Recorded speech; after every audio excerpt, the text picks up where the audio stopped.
Well, good day again, everybody, fellow flat-belly travelers and coffee chat people. I want to give another little talk here on this particular topic that has to do with freedom. This idea came to us at our previous coffee chat meeting where we talked about goals, and for some reason the idea of freedom came up. I wasn't sure. It was something to do about the free man movement, the freedom movement that's taking place around the world, really. So the suggestion was made, why don't we talk about freedom and how it can help us to improve the quality of our lives. Well, that's a pretty easy one to come to a conclusion with, I guess, because it's one of the things on the top when people think about what they want in life. They want more time, they want to spend more time with their kids, whatever it is. But if you analyze that, what that is more freedom from what it is they perceive to be holding them back from that. I like to usually start these little presentations with the origin of the word, because very often the origin of a word can tell us a lot about what people originally were thinking when they thought of these words. And freedom, this blew me away. A lot of words I can get an idea what it might be about. Freedom, I have no idea. This may blow you away. You may not believe it, but go to an etymology dictionary and you'll see it. Freedom, the word free, comes all the way from Indo-European roots. And it means to love. Go figure. To love. And it's also related to the word friend. I'll touch on that a little bit more later on as to why that could be. And the dumb part on the end of a word typically means just the character or likeness of. So somebody who wants freedom, they want the character or likeness of being free.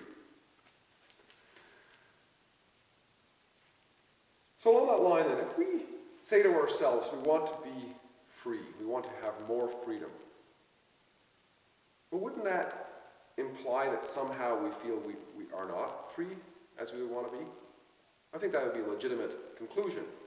If you look at all kinds of things like people who feel they don't have enough money, well, they somehow maybe feel inadequate in that area. In other words, they feel like they're not able to express themselves or do what they want to do. So it's like there's prison bars in front of them, metaphorically speaking, which seem that money, not having that money represents. So therefore they feel that urge to maybe have that. Lots of other things you could say. People might feel they're not good looking enough, or they're not smart enough, or they're too old, or they're too young. All of these things help promote people, you might say, to feel inadequate in some way, and therefore lacking freedom in some aspect of their lives. So it's a good question for us to ask ourselves when we get into situations where we feel we're not able to move forward, we feel held back in some way. What is it that we feel inadequate about? We start to ask those questions, we can begin to address it. And it represents a lack of freedom, perhaps, for us. And here's where it touches on love in a way. If we feel inadequate about something, in other words, lack of freedom in some way, isn't that because we don't feel a connection with it? If we feel that we're lacking money, we don't feel a connection with the money. Heck, it's not in our pockets or in our bank accounts. Or if we feel that we're overweight, we have too much. That's an excess, but we don't want. We somehow feel inadequate around others, or even around ourselves. We don't feel the connection with what it is that we want. And love, after all, love is synonymous with desire. And desire is an urge within us to connect with what it is that we want. If you look in an etymology dictionary or origin of words for desire, you'll find that origins far enough back, it is synonymous with love. That connection. Now, I want to paint a picture here using the help of somebody else's teachings to demonstrate how many of us see ourselves in life, and therefore why we feel like we don't have the freedom. And then later on, I'm going to talk about an alternative. Because the way we see ourselves is the source of why we don't feel freedom, in my opinion, and in my experience. It has been in my experience. There's a guy called Dean Clifford. He's out of Winnipeg, Manitoba. And he's in, I would say, he may not agree with me, but I would say that he's in this overall free man or sovereign movement. It's a movement of people all around the world. We saw it in, they're not all related with a common credo or whatever, but there's this movement going on around the world where people want more freedom. We saw the fall of communism, we saw the Arab Spring, we saw different types of movements taking place in the United States and in England and Canada and the UK, all over the world, where people are saying they've had enough of being, they're waking up. Waking up in many ways, some people spiritually, some people politically, etc. But it's all taking place. But Dean Clifford, anyways, he did a really good series of videos on this, and it's not related to what I'm talking about really at all, actually, to a certain extent maybe, but his opening part of that video, type in Dean Clifford, Aylmer, Quebec, A-Y-L-M-E-R, I think, Quebec. It's close enough. Type that into YouTube and watch about the first 20 minutes of the first video. And you'll see pretty much exactly what I'm showing here, but he's using it for maybe a little bit different purpose. But I'm going to steal this from you, Dean, and I appreciate it. I'm giving you credit though here. What he does is he uses two circles to represent his experience of existence in the world. Two circles. One he puts in it me. This is me in the world. Individual. Calls it Dean. And then he says them. That's everybody else, every other system. It could be everything else in the world. The trees, the butterflies, everything. Everything else.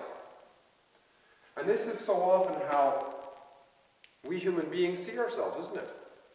Islands, on our own, doing our own thing.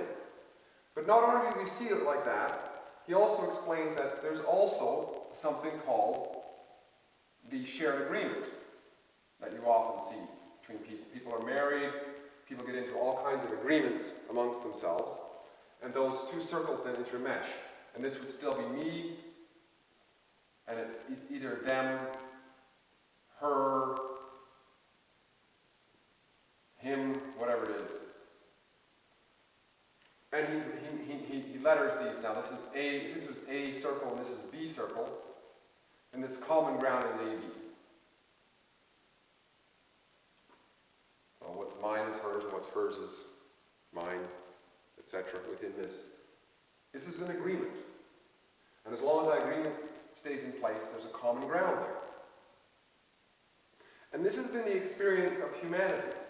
Humanity is generally dealing, individually I'm talking about, with the individual is dealing with their individual responsibilities, you might call it. They're eating, they're dressing themselves, they're concerned about their own health and well-being and so on. But there's also this going on, the interaction amongst other people. And this has been, down through the ages, since the beginning of humanity probably, for the most part, the debate that's gone on as to what is freedom. The freedom has been, it's been talked about in terms of individuals or the society. And society is basically a group of people who are agreeing to perform certain functions or to behave in certain ways for the common good. So the two ways have been individual and the common, as I see it. And the debate has gone on. Do we derive freedoms from our individual rights? Is that how a free society evolves? Or does it evolve through the common rights? Or is it a combination? Or is it both somehow? And what percentage? Some people say if everybody's completely free, there's chaos. If everybody is treated equal, then it's communism. So where is the balance? And this debate has gone on and on and on. And in my opinion, we can never ever experience true freedom so long as we keep debating this. Ever. And the reason is because there is always going to be a feeling of separation if we only live within individuality. Because even here we're living within individuality. See, this circle continues into here. And from my perspective, if I'm an individual, only see me as this. I see the connection. There's a slight connection. But most of it is still separation. And there's still the recognition that this is something different than me. And it's true. In this, the way we live, walking around as human beings, as individuals, that's true. There's me and there's them. No question about it.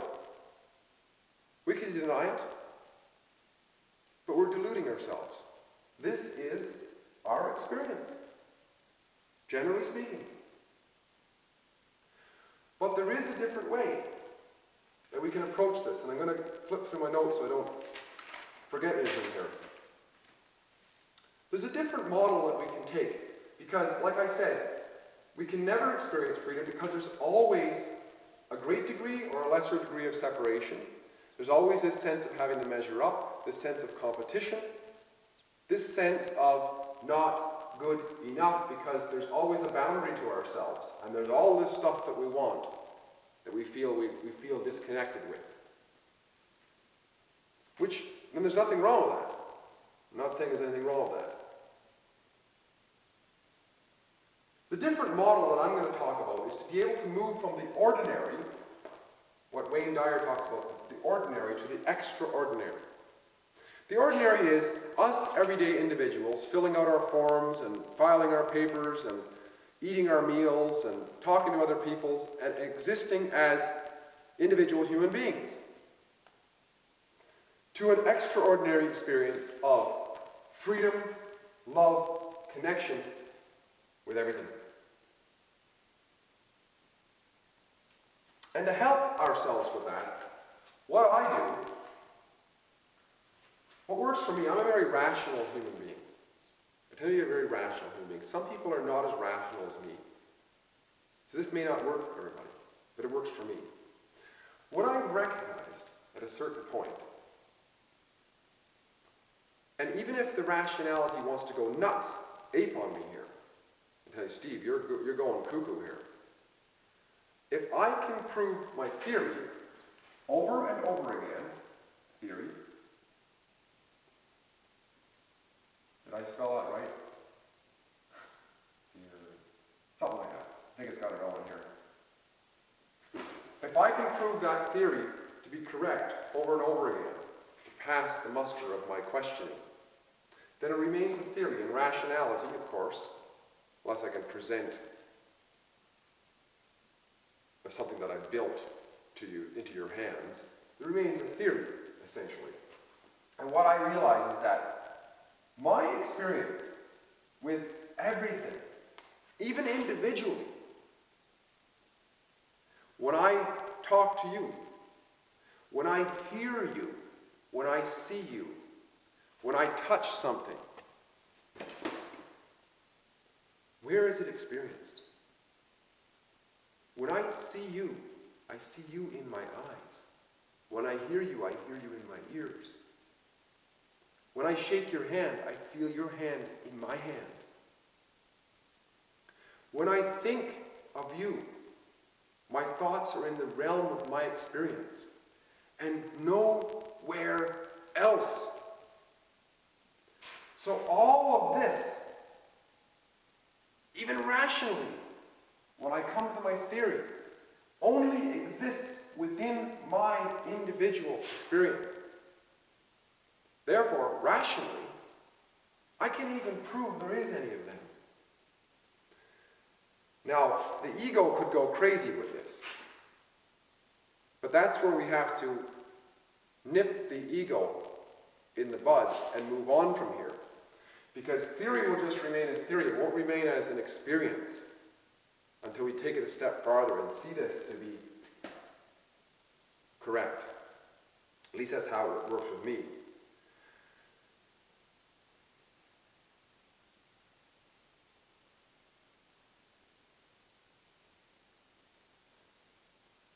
So even rationally, what I'm saying is, we can get to see that this idea of individuality at odds with everything else is really, essentially, a very real illusion, if that makes any sense. That doesn't make any sense, really, because an illusion is unreal. But it's very real to us. that you're over there and I'm here. But yet the only experience I have of you is here. So it's a very real illusion of our own constructing, you could say, because I'm the one seeing you. So I'm constructing the image, really. You're standing there, yeah, but for me to see you, I gotta look at you. So I'm in a way constructing it, doing my part. And once we do that, once we can have the house of cards of this illusion of everything being separate from us begin to fall, what falls with that is all of the anxiety, all of the fears, all of the idea that somehow we're not measuring up, we're not good enough. And the way to strengthen this is to begin to contemplate on that. Don't just leave it alone. Try it out for size. Contemplate on it. Try it. Ask yourself, where am I hearing that human being talking over there? Where am I seeing that human being over there? Where am I seeing the star up in the sky? 10 light years away? No, you're seeing it in your eye. Begin to contemplate on this rationally. And if you've ever done any meditation, meditate on it. Begin to experience it. And you can do this regularly. You begin to experience it, you realize, experientially now. So you've moved out of the rational mentality into the, you might want to call it the meditative, the imagination, the spiritual aspect of yourself, you might want to call it. You can begin to experience it. And the experience is that once you move into what was just theory to experience, you can feel the separation falling away. You can feel the suspension of time. You notice that there's no anxiety in that moment. And there's only the feeling that everything is perfect the way it is. Now the trip, of course, is when you snap back from that trip, that meditative trip, and you're back into the individuality, and the ego will tend to rear up again and say, okay, well, Steve, hang on a second here. If everything's perfect, how am I going to get myself off my ass to do anything in life? Because after all, I got all these things I got to do. This whole to-do list over here of all kinds of things I got to acquire in life so that these guys will think I'm better than I actually am. You hear stuff like that going on. That is definitely ego talking.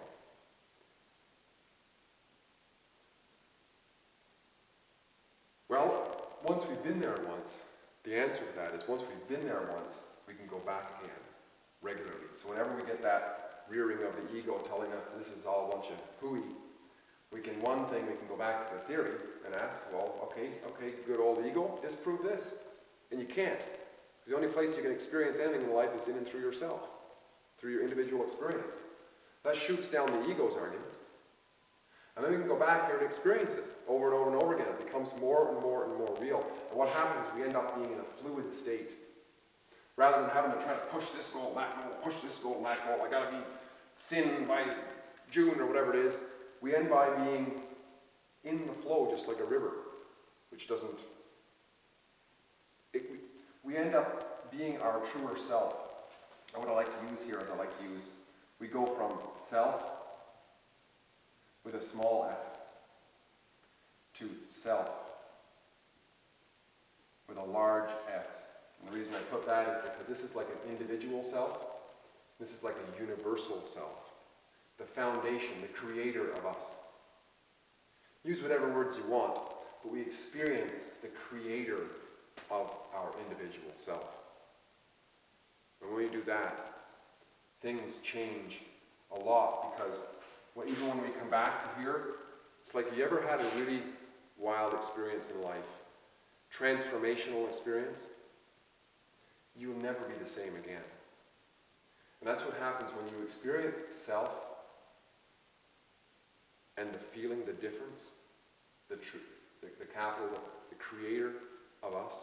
When you experience that, you'll never be the same again at all. And what happens then is a lot of these priorities in life, sorry to tell you folks, but a lot of these things are no longer as important. And we become people, even as individually, we become people of ideals. first. And ideals have like a purpose to them, like a will to them almost. And all of our goals and our to-dos within our individual, they're in alignment. They begin to fall into alignment with our ideal. Whereas before we were out there chasing around like a bunch of just lost drunkards, trying to do all this stuff to please all these other guys, because we thought we were separate, we had to measure up. When we realize there is no measuring up, we act in alignment with what our true purpose was to be here originally. And everything starts to fall in line with that. And these goals that we would have in alignment with the ideal, no longer, unlike so many other goals that we had, we were doing them because somehow we didn't feel like we were going to measure up, because they always felt separate from us. I want to get this, but I feel like it's a lot of work or whatever because I'm not there, I'm separate from it. It's over there, it's that big car or whatever. I got to get it, I got to do this and that. When we experience this, it's a strange thing to explain. It actually cannot be explained completely. It has to be experienced, but I'll do my best here. When we become experiencers of what creates us, and I'm calling that our foundational self, what we really are in foundation, that which is no longer there, apparently, when you see a relative's corpse laid out in a casket. The physical body is there, but they're not there. That aspect, that life force, or whatever you want to call it, when we experience that firsthand, consciously, the goals that we have are no longer approached with anxiety and with lack and limitation and all kinds of trepidation and fighting and all this competition and whatever we were going through over here to get what we wanted in life. They're more like the river going. It just goes. Or Michelangelo. Michelangelo used to say that when he looked at a rock, the statue was inside the rock. So all he had to do was just go with the flow of what he wanted to do anyways, and knock the excess rock off, and there, ta-da, was the statue. We approach our goals along the ideals, along the lines in alignment with the ideals, that we know they're already there. So we become willing to just knock the excess rock off. It doesn't matter how, it's such a joy to do it. Michelangelo, if you were to watch him, it probably was a lot of work. But for him, it was just like unwrapping a beautiful gift. There's work involved in unwrapping a gift, but it's enjoyable because it's along the lines of the purpose of why we're here. When we really want to do something, because we feel it's the right thing to do, it's no longer really like work. Confucius said, find a job that you love, and you'll never work a day in your life. No matter how hard, physically hard, mentally hard, it doesn't feel like work. Right? So in conclusion then, to be totally free, we must be able to see this big picture. See and experience the big picture. Because if we don't and we remain just here, as Dean has explained, there's always going to be this separation, this contest, this having to measure up with ourselves, and with ourselves to others rather.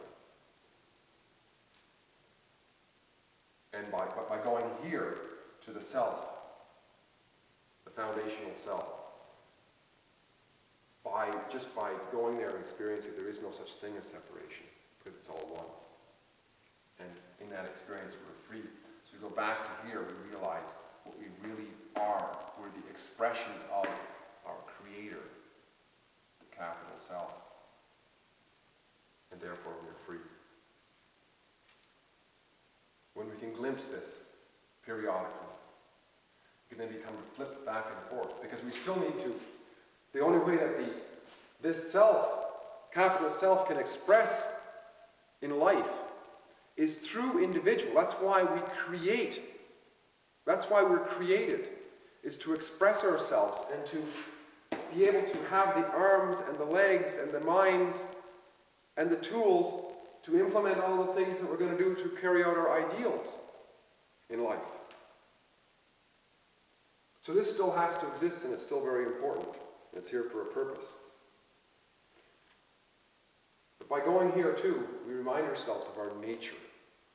Our true nature is to be aware of what we really are, more or less. We never understand it completely here. We understand it here, but in here we're no longer rational. We're imaginative almost more than anything. But here we can be rational. Rational is always, because rationality exists in here, it's always going to have its limitations. It can get as far as theory. That's about as far as it can go.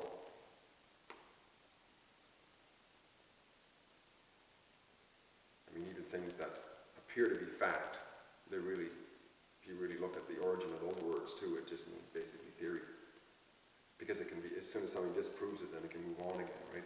That's the nature of individuality. But here, we're universal or infinite and able to create anything, really, including our individual direction. And that's what's so profound, and so when we get who we really are, even individually, it's amazing.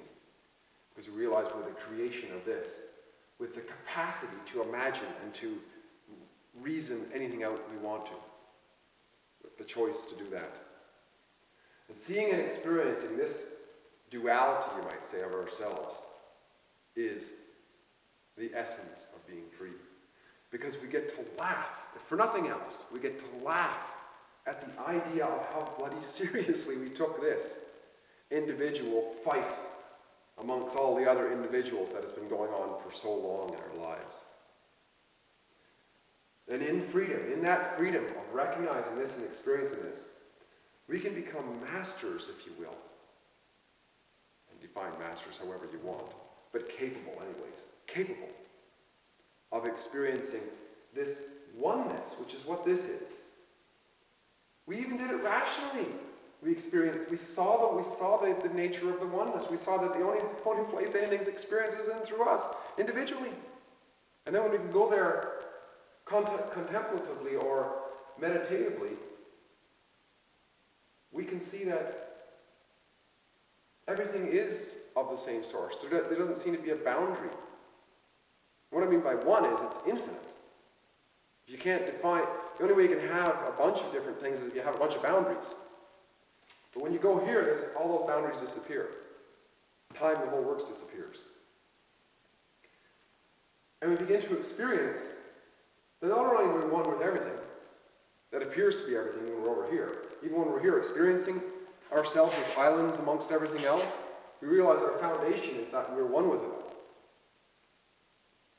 And we clearly see the meshing point between our individual experience and the ideal or purpose as to what we're going forward with. There's we see purpose with it. And all of our goals. And life becomes so much more of a joy, so much more quality. I hope this has been helpful. If you got any comments, please leave them at the end of this video. And at some point I may even put an email or something on there you can get a hold of me. I'm starting to put more of these videos up. Thank you for listening. I really enjoyed it, and we'll talk again soon. Okay? Bye.